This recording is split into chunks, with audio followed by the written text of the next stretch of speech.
Welcome to Fade to Chat, Golden Age Cinema. Cindy and I have been talking before recording this episode. What are we going to do next? And it's sort of like, do we be nice or do we be nasty? And we've kind of in the last couple of shows gotten into Breakfast at Tiffany's was a shift, but the movie that we're covering today, Witness for the Prosecution from 1957, it's got some twists and turns to it. And then we started talking about other Billy Wilder films to look at, and so many of the rest of his films that we haven't covered are kind of dark.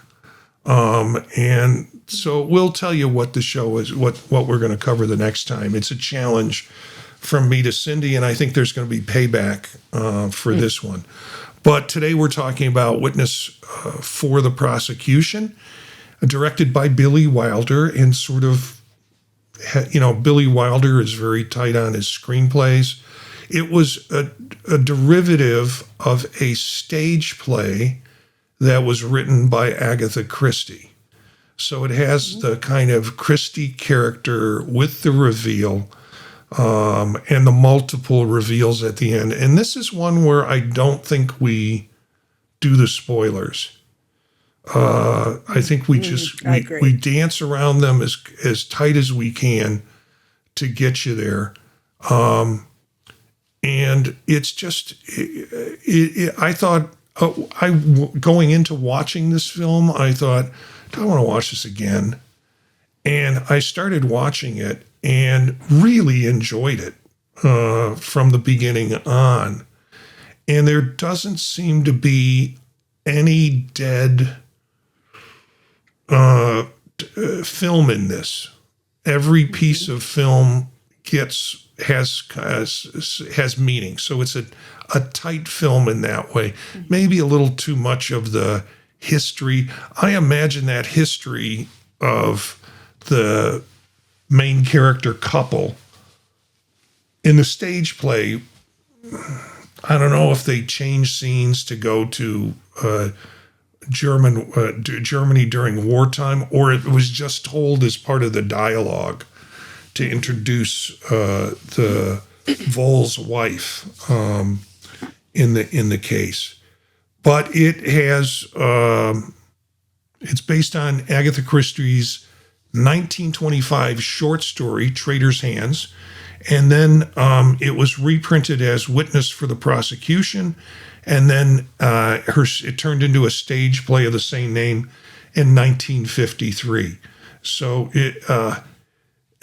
Agatha Christie started to get out of the book world and into the stage world in the 50s, and then eventually into the movie world around that time and later on. I spent my weekend, I went down this movie rat hole. And a couple of things occurred that I thought was cool. Speaking of Christie, I went and found the films that Peter Ustinov starred in. This is in the 70s as Hercule Poirot. And so things like Evil Under the Sun, 13 for Dinner, there were 7 films where he portrayed that. I can name 2 right off the top of my head, which was Evil Under the Sun, and he didn't do Murder on the Orient Express. Anyway, 2 of them, but there were 7. And I really am a Christie fanatic, and really do enjoy seeing Hercule Poirot portrayed. But I had to see Ustinov's version of it. And in this movie, we have another, which I think is kind of an emerging character, it could have been, with Sir Winfrid, who is played by Charles Laughton. So main characters in here, you have Tyrone Power as Leonard Voll. You have Marlene Dietrich as Christine Voll in the movie as she portrays herself. Charles Laughton as Sir Winford Robarts, and you have supporting actress Elsa Lancaster as Miss Plimsoll, and we've seen Elsa Lancaster in a couple of films already. Do you remember what they were? Yes. She was in Murder by Death. She was in Bride of Frankenstein, and she was also in Mary Poppins. But we haven't talked about those yet. Yeah. But she was in The Spiral Staircase as Mrs. Oates. She was in the Spiral Staircase, and I believe she was also, because I checked this. Her voice is so distinctive.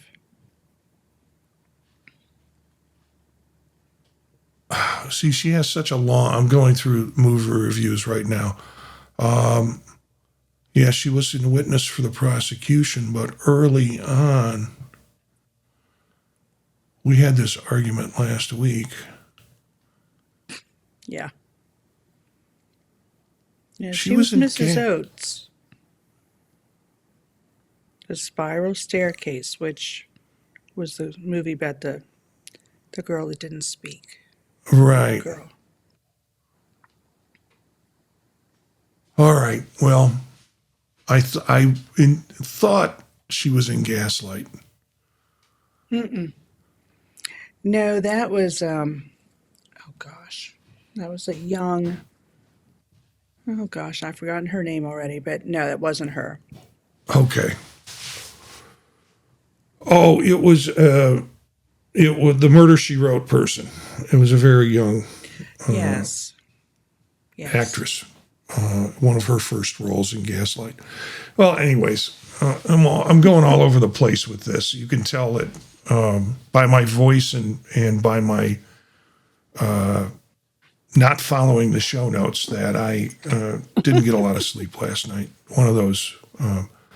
There are some other great character actors in there. Una O'Connor as Janet McKinsey. Una is the craggedy old lady in the film. And other English, British-based characters that you might remember from other films you'll find in this. Any other aspects of the film that you want to just the film overview that you just want to talk about? Well, this was one that I chose, and I hadn't seen it before. And You I hadn't? agree with. No, Oh, okay. I hadn't seen it. It was when we were at Macstock, and I was watching. I think I was watching Breakfast at Tiffany's, and I knew it was my turn to choose the next movie. And Uh-huh. I was really choose something a little different than what I normally choose because I always reach back to familiar ones that I've seen before, and I don't even know how this one popped up for me. Maybe because it's Billy Wilder, but I thought, yeah, let's go for this one, and I found it fascinating. This is going to be one of my favorite movies. Yeah. I really enjoyed it. As I said, I hadn't seen it in a while, and really enjoyed this second or third watch that I have of it. Appreciated the connection to Christie. Appreciated the way Billy Wilder handled things with the film. It did tremendously well at the box office. It was a budget of roughly 1.7 million to 3 million, depending on what source you use. But it's reported that it earned around 9 million domestically, and was released December 17th in 1957. 6 Academy Award nominations, including Best Picture, Best Director, Best Actor for Laughton, Best Supporting Actress Lancaster, Best Film Editing, and Best Sound. Golden Globe win for Lancaster as Best Supporting Actress. It got a lot of nominations, but it didn't get a lot of wins, which was a bit surprising with this. So I am looking at the 30th Academy Awards from 1958, because the movie came out in 57 in time for the 58 awards. And for Best Actor, you had Charles Laughton. You also had, as a nominee, you had Anthony Franciosa in Hatful of Rain, Anthony Quinn in Wild is the Wind, Marlon Brando for Sayonara, and Alec Guinness for Bridge on the River Kwai. There you go. And nothing in supporting actor and actress. Joanne Woodward wins for Three Faces of Eve. Oh, yeah, I've seen that. And yeah, there cinematography, Bridge on the River Kwai, and Affair to Remember was also considered for cinematography that year. I know a nod to Cary Grant. He's kind of a jerk in that film, though, isn't he? Yeah, he is. He is, yeah. But I'm still going to forgive him. Yeah, He can do no wrong. I have people I look towards that way Yeah. too, that they can do no wrong. So, Marty, I had to go back. Forgive me a minute, but that's Yep. just driving me crazy, too, who we were thinking of. Angela Lansbury. It's Barry. Yes. Yeah, Yeah, thanks for putting that in. Yeah. Yeah. So, other impressions of this film. There's some interesting trivia around it, and we'll get into that. One of the things that I loved the most was the acting and the banter between Charles Laughton and Elsa Lancaster. They Yeah. were married in real life, which I didn't know until I started doing the research. And I just think they played off of each other so well. I see them as a kind of weird couple in real life. I don't know. No, I don't. No. I know Yeah. people like that. So I thought they were great. Yeah, I mean, I think they acted well with each other because of their familiarity. I just think Yeah. that's a little different. I'm trying to find out if that was their personal details. They were married from February of 1929 to December 15th, 1962. So they had a 33-year marriage and until Charles Laughton died. That's what separated them. No children. Yeah, I was curious about that because I knew, just like you, discovering that when looking at this movie, that those two actors were actually married.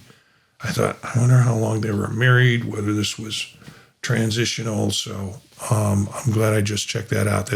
I always find it pretty amazing where people are partnered for so many years. And particularly, I think we find that in real life, but we also find it in why not expect to find it occasionally in Hollywood life too, with some folks who are married and partnered that way. But they didn't have a traditional marriage.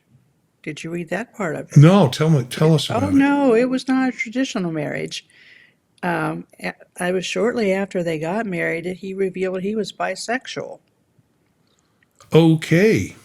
Yes, and he actually had a long-term love. I forget the name of the gentleman that he was very involved with. So she kind of went out on her own and did her own thing extramaritally. I also read that he had a crush on Tyrone Power during the movie. Wow. Yeah. So it wasn't a traditional husband-wife relationship. When you're looking all these things up, I'm trying to figure out what cigars he's smoking. Yeah. I went on a And what rat hole. brandy is he drinking? Yeah, exactly. Yeah, no, well, the brandy I didn't check out. I'm not kind of a Okay. booze guy, but when there's product placement in there, I like to see the product placement. And I am Yeah. sort of a cigar guy. So when the barrister or the partner near the end of the film says, "Okay, you won the bet. Here's a box of cigars." I'm looking at the design on the cigar box. Mm-hmm. And then I'm doing things like what were brands of cigars famous in England in In England, yeah. 1957? Here's the thing, they didn't film this in England. They filmed it all in California. So Mm-hmm. so they had some suggestions of cigars that could be in the 1957 brand, but it looked nothing like the box. Yeah. My So dad smoked cigars when I was little. I can remember those cigar boxes. One had, I think, an owl or something on it, like in an yeah, that oval was shape. yeah, those were the Morello. cheap ones. Yeah, well, but but then he switched to pipes but anyway, this had a I hated pattern this. along the edge, and I noticed the pattern, and I said, "These are Arturo Fuentes," because that's when I have a cigar. That's kind of my favorite cigar. Okay. So I tried searching for brands that it could be in terms of Arturo Fuente, but trying to find box designs from 1957 That's funny. current to I didn't current notice that at designs, all. but there is that distinct kind of banner wrapping around the Hmm. box side that is really looks like Fuentes. And from California, that would have been what he would have had. If this was filmed in England, he would have had all Cuban cigars because that's what they Hmm. were very much into in the 50s.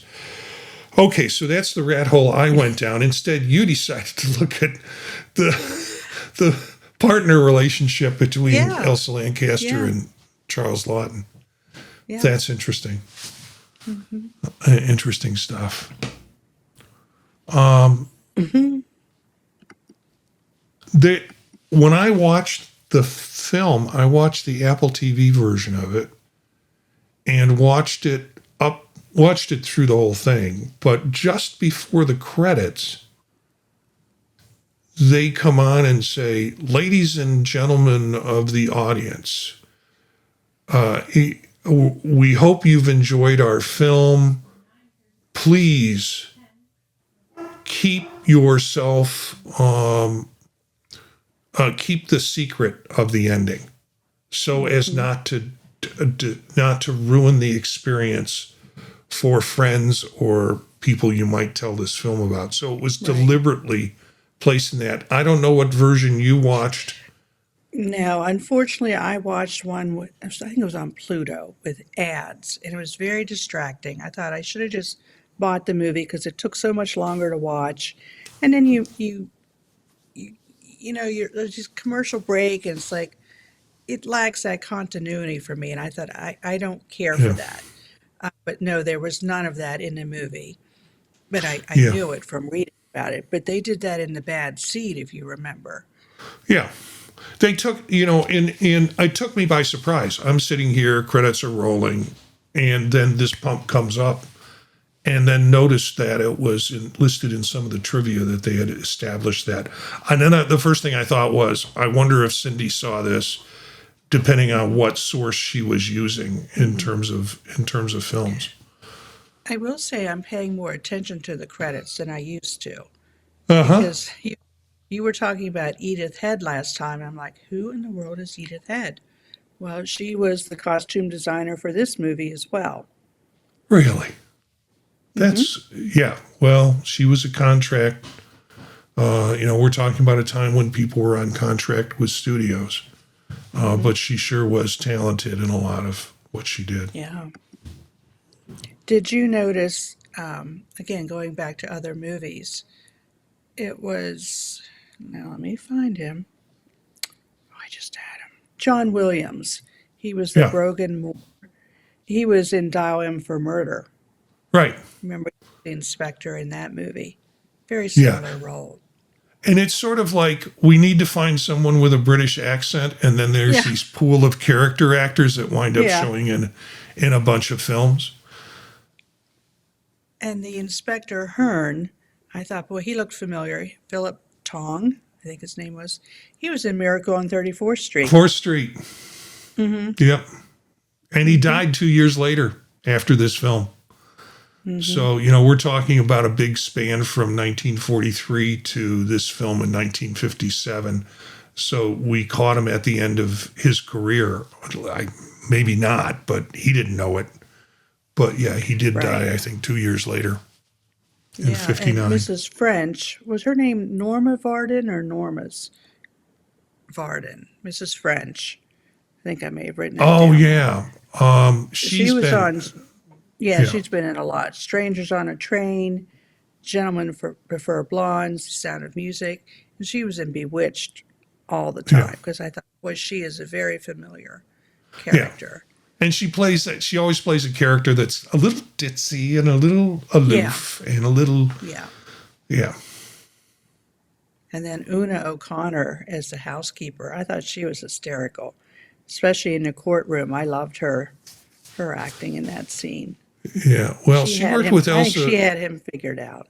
Yeah. She worked with Elsa Lancaster in The Bride of Frankenstein. I think she plays one of the housekeepers in The Bride of Frankenstein. Yeah. So, yeah. I liked her, though.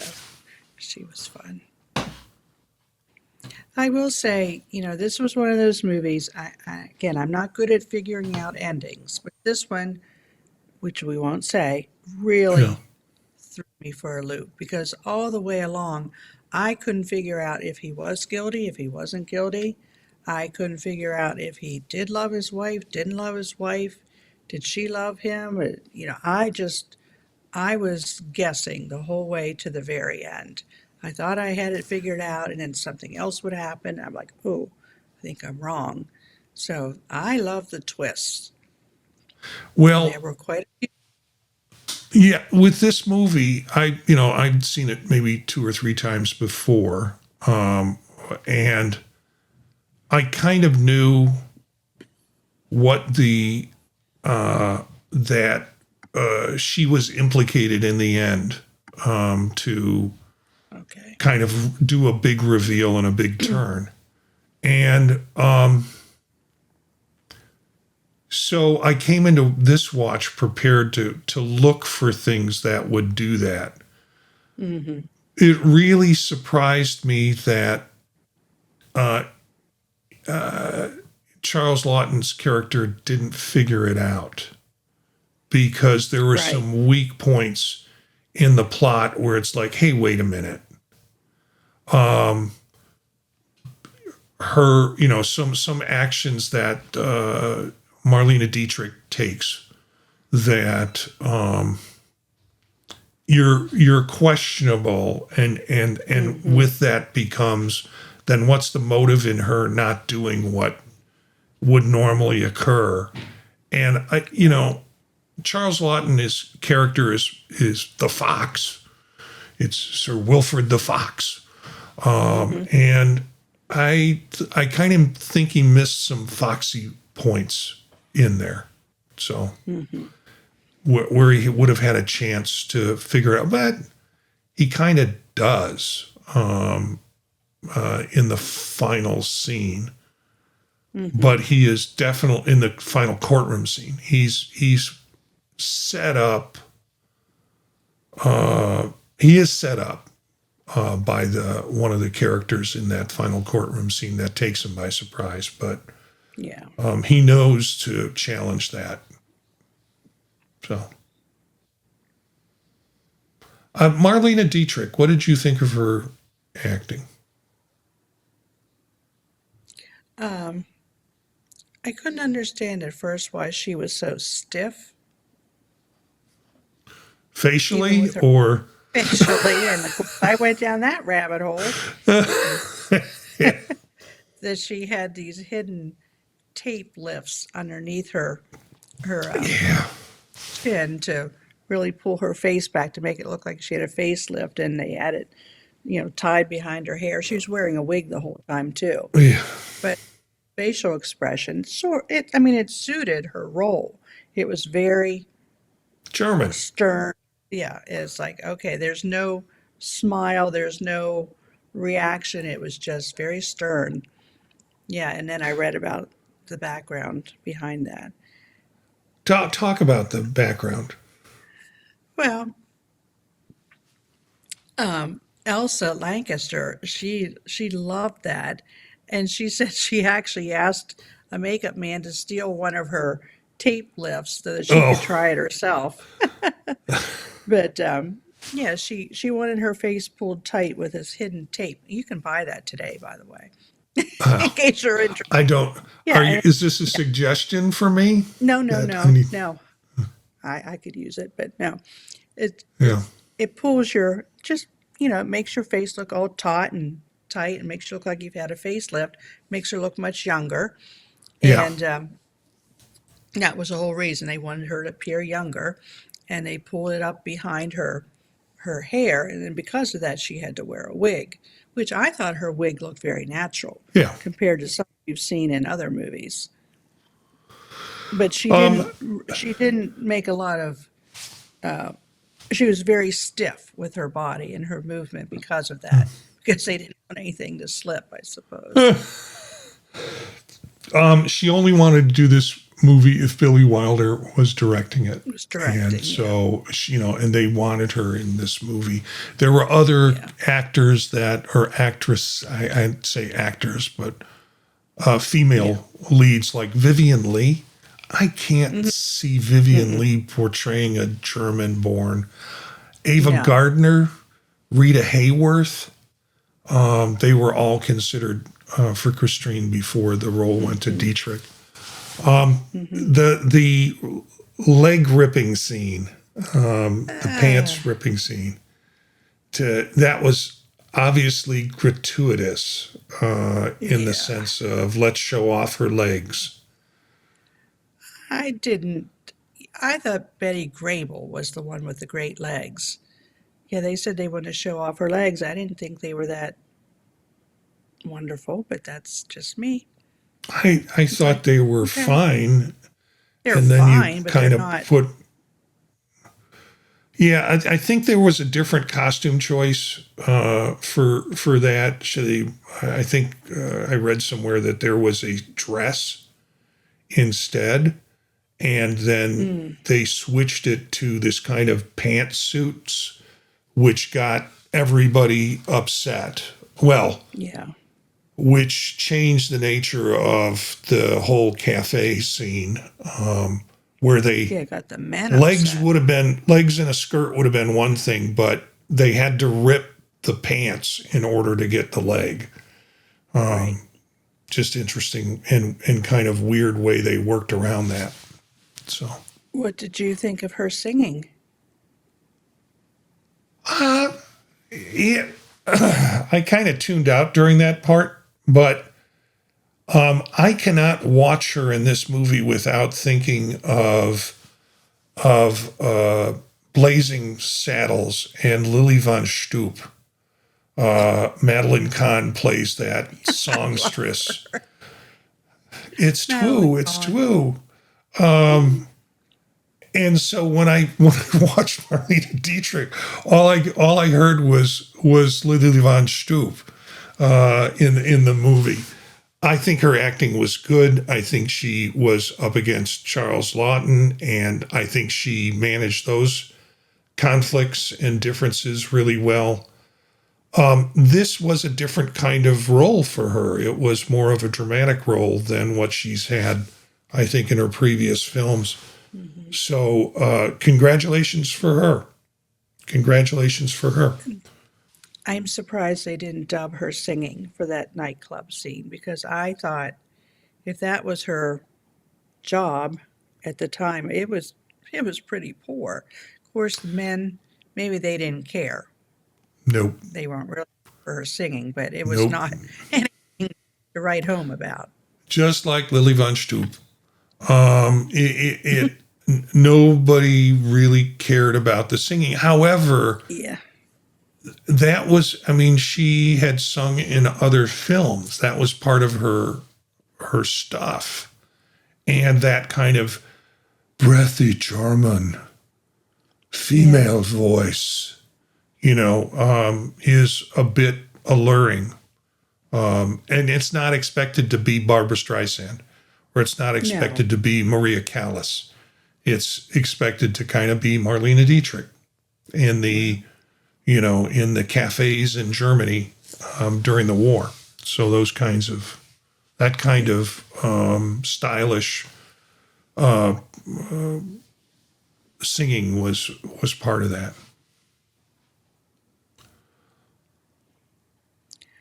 Charles Laughton was a surprise to Billy Wilder and to everybody because he was notorious for being very difficult on the set in previous films. But in this film, he did some things to endear himself to all of the actors and was always on time. He was very professional and very positive during this film. And it might have been that he was doing this film with his partner. But he just engaged really well with this. Stories of him coming in on days where he wasn't on camera to read the lines off camera for actors, so they had the delivery that another actor would have given them, so gave more of a realistic punch. He was also very interested in filmmaking. And, who better to learn filmmaking from than Billy Wilder? I'm sure he was with other directors that were just as competent, but he kind of wanted to hang around because he's interested in the craft and wound up being very helpful to the film. And I had heard that before the film started, he was playing a man that was recovering from a heart attack. And he wanted to see if he could play that role. So he faked a heart attack in his own swimming pool at home. And his wife thought it was real. So he said, I guess I passed the test.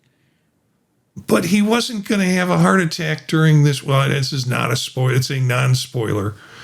He wasn't going to have a heart attack during this movie. So what does it matter? Just he was recovering. I don't know. Yeah. Maybe he just wanted to trick his wife. Yeah. But I loved how he substituted his cocoa in his thermos for brandy. Yeah.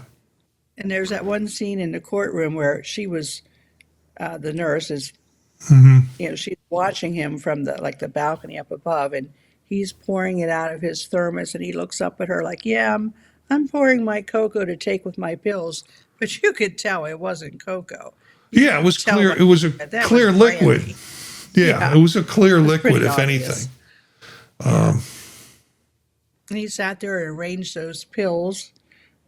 Do you remember that? When everything was going really well, he took all the pills out, was arranging them in a nice little order, and then things kind of went awry, and then he was like, they were all mixed up, and I thought that was an interesting symbolism. But the number of the pills, he was going to take one every hour. I don't know who would prescribe a relaxant for every hour. With brandy. But the truth is, Agatha Christie really did her research on all of her stuff. So, she proposes some things that were in many of her stories that involve poisons. She knows poison. She really knew poisons, and so the in terms of medication and things like that, I'm sure she did her research on it. But he was taking one every hour, first they were all lined up in a square like nice little soldiers on the table. But for me, I saw that as a temporal or time kind of indicator. Because the next shot you see, there are less little soldiers, they're less organized. Yes. Then the next shot you see, there are even fewer, and the trial is. So I saw it as more of a transitioning to say, we're not going to show you 60 hours of in courtroom scenes. What we're going to show you is a pill that represents each hour, and it disappears as a way to indicate that time has passed on. Well, didn't all three of them die shortly after this movie was made? Let's Where find did I read out. that? Okay, that was All in three there of them being Elsa Lancaster. Elsa Lancaster at least has credits up through 1980. I think for me, surprising was the acting chops of Tyrone Power. You couldn't really figure him out, from his desperation to his lack of faith in his attorney,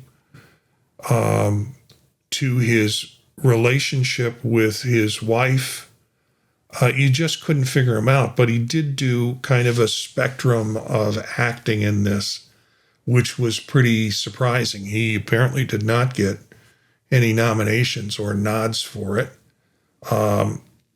The next film that he started was Solomon and Sheba in the next year, and died on set with a heart attack. Was eventually replaced by Yul Brynner in that role, Solomon and Sheba. So yeah, it was this would have been his penultimate film if they would have completed on Solomon and Sheba. But I think this would have been a good one, a good representation of his work or his acting ability, just in this film alone. Yeah, he came across as a very likable person, Yeah. and it was hard for me to kind of reconcile what happened at the end without saying what happened at the end. That was hard for me. Yeah, there was, I'm trying to not say what happened at the end, but Yeah. what occurs to him in the end came as a surprise and came sort of as out of character, because the people he surrounded himself with were so planful and measured. And then you have this unmeasured response at the end that just felt like that was kind of a weak plot link, or a way to eventually pull Charles Laughton's character back into the storyline. And that is as dancing around as I can get without saying that. But yeah, that kind of felt like a weak leap in logic for me, based on the character's connections in the past. So we do have a letter from Brian. Hey, Marty and Cindy, witness for the prosecution was an excellent choice. So high marks from Brian. I found the story to be captivating and appreciative of the humor that Charles Laughton brought to the character, Sir Wilfrid Roberts. Having multiple twist endings was fantastic, and I didn't see them coming, even though it could have wrapped up at any time in the last 15 minutes or so of the film. Having the multiple twists gave a much more satisfying conclusion. So, Brian, thanks for that comment on that. Yeah, I do want to mention about Sir Charles. What I have started is a brief, what I call a sister shortcast, which is 10 minutes of me talking about mental health implications from the films that we're looking. So you'll have the full fade to chat, and then you'll have another 10-minute piece as a separate podcast called One Scene. And the idea is I take one scene and take a look at it from a counseling or mental health perspective and talk about what's going on here. And in this case, where we will be talking, or look for the episode on counter dependency. It is the episode, the show is, or podcast is called One Scene, the Camera, and the Couch. And each episode will parallel what we do with this show and the movies that we do in this show, but from sort of a counseling or mental health perspective. A little short that you can add to that if you want. And, in that episode, in that show, I'll be reflecting back on this episode and in this episode without ruining the short piece that I have here. It takes on Charles Laughton's character that is seen as humorous, but also seen as a kind of defense mechanism for what's going on with him health-wise. So you might want to check that out. One Scene, the Camera, and the Couch. And as of last night, it was searchable within iTunes. I know it's on Spotify, and it'll wind up on other podcasts and also YouTube. It's on YouTube, so you can see that. And that's just something I wanted to do to add sort of my piece or expertise on it. So take a look at that regarding Charles Laughton's character in Witness for the Prosecution. So anything else you want? Because it makes perfect sense.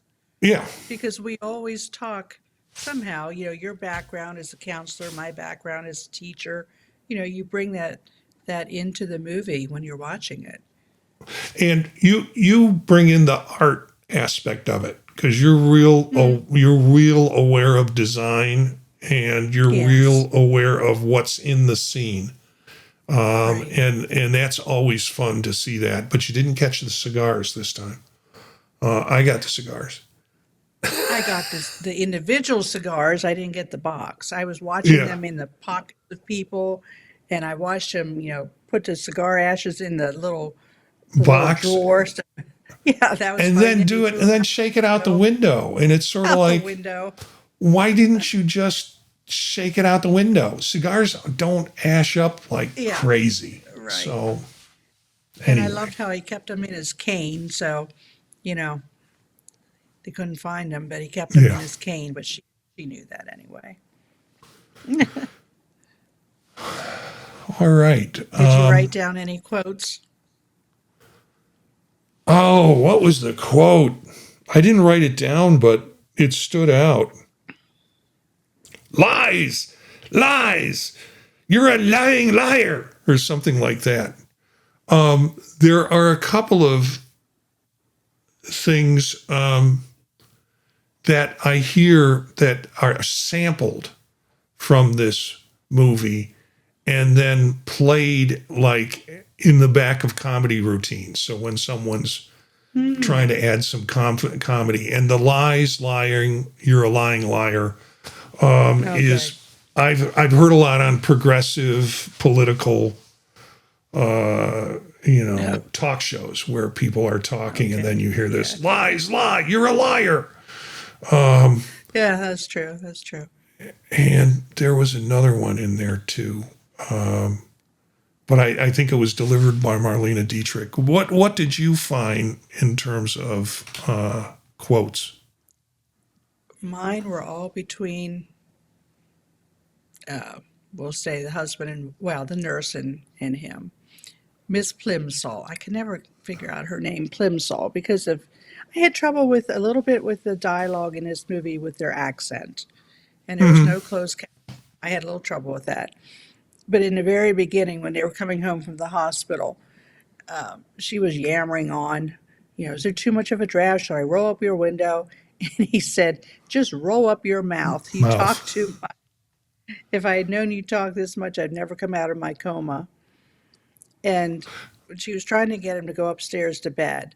And I love that he had that lift installed in his house. I thought, I didn't know that they would have such a thing back then, because I know someone had one in modern day. I thought that was pretty cool. And he, at first he balked at, I'm not going to ride that thing. And then he got to enjoy it. But she said, it's Betty Bye time. We better go upstairs now and get undressed and lie down. In other words, we. And he said, well, that's a nauseating prospect. Again, knowing the history of them and their marriage, I thought Yeah. that was, now that I know that. And then when they were planning to take a trip, because he needed to relax and he needed to get away from the courtroom, they were going to go to the Bahamas or somewhere, or Bermuda, somewhere like that. And she said, we just need to go somewhere quiet where you can rest.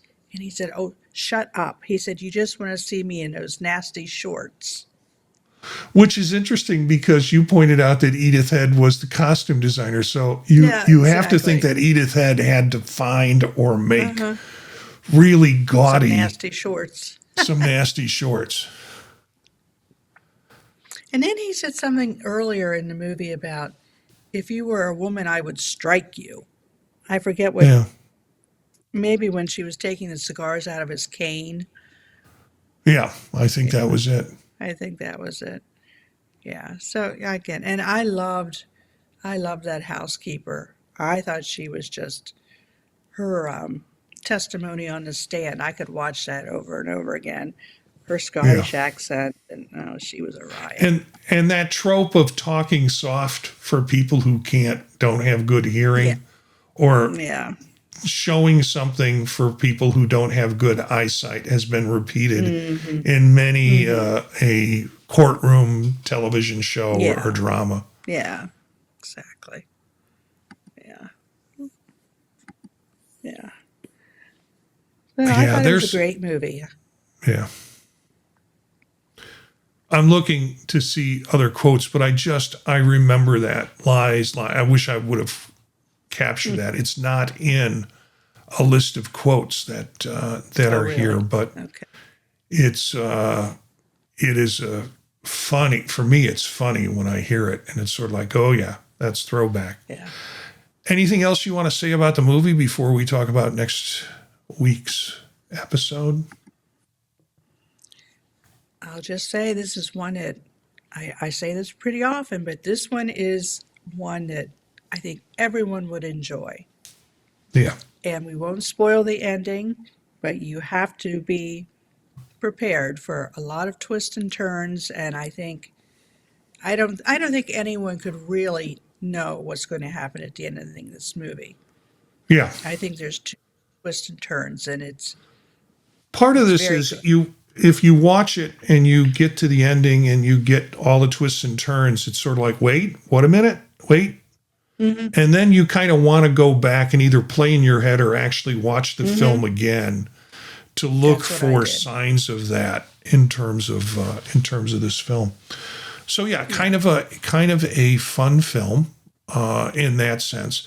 I was surprised because I thought in our discussion you had already seen this movie, and I was working from that assumption that you had seen the film. So, nope, I was trying to broaden my horizons a little bit. Well, we had this discussion before we recorded about which one we're going to do next, and I thought of Sunset Boulevard, really dark, but really good, very good film noir. Again, Billy Wilder, so the scripting was very tight.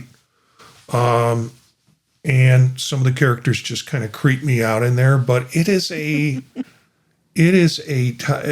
tough story. Have you seen that, Sunset Boulevard? I think I started to watch it. I don't think I've gone through it. Yeah, things don't work out well for William Holden in that film. Okay. All right. Yeah, we'll have to do that sometime. And then I proposed maybe we come up with movies that we think the other person would really not like, but hope for all hopefulness that they will like it. And I know you don't like war movies. It's not your style. There's not a lot of war in this film, but there is a long storyline directed by David Lean, 1957. We're going to do Bridge on the River Kwai. And I apologize. I understand after we record that episode, you will be going to Vegas. So, Yes. so Far, see far some away. shows, go to the Orb or whatever, have a good time because The Sphere. my fear is that you're going to really not like this film. But at the same time, I have faith that this storyline is interesting enough that it'll pull you through the through the jungles of Burma and the British prisoners of war in this film. Again, David Lean. So it's Lawrence of Arabia without all the large vistas because everywhere you look, you see jungle. So it's interesting that way. Look at some of the shots and the shot arrangements that are done. But the last 15, 20 minutes of this film, epic. And my guess is by the time you see start seeing the last 15 minutes, you'll go, oh yeah, I've seen frames or I've seen portions of this or I've seen, Alec Guinness's character in this. So next time, Bridge on the River Kwai, 2 hours and 42 minutes of David Lean. Is it black and white or color? No, it's Give me color. that. It's color. It's color. Okay, because this one was black and white. All right. Yeah. It's Yeah. color. Well, I it's thought it's David Lean and it's Lawrence of Arabia. He's not going to do it in black and white. I would hope not. Okay. Okay. Yeah. So that's what we'll do the next time. I appreciate your willingness, and I imagine, you first offered up, do you want to do a musical? And I'm holding off on a musical that I really like, but the characters, the women in the film, are all slave women that people buy for their own harem. And so the misogyny in this film might put you over the top, but it's humorous, and all of the women's names have double entendres. But we might do that sometime. Depends on how mean you come back at me with. You mentioned what's her name? Bette Davis. Betty Davis. And as I was saying earlier, I watched Death on the Nile and Evil Under the Sun. Those were the two movies that were done with Peter Ustinov. There were 7 of them, but those were the 2 that were really. And Bette Davis plays a role in Death on the Nile. And I've seen so many versions of that movie that it was interesting to see how the characters were chosen at that time. This was in 1982. No, not 1982. I think it was in the 70s, late 70s, where Peter Ustinov did the string of Hercule Poirot. Bette Davis is in that film, and I'm like, God, she's got to be old. And her name alone, you think she can just phone this in. She didn't. I mean, I watched her through this film, her reactions, the way she was still a pro at that older age that she wasn't going to phone it in. She could have just on name recognition. So yeah, I got an appreciation for Bette Davis. So you might. Okay. We talked about you throwing me a Bette Davis film that we won't get into it. Let me figure out how to get out of this episode.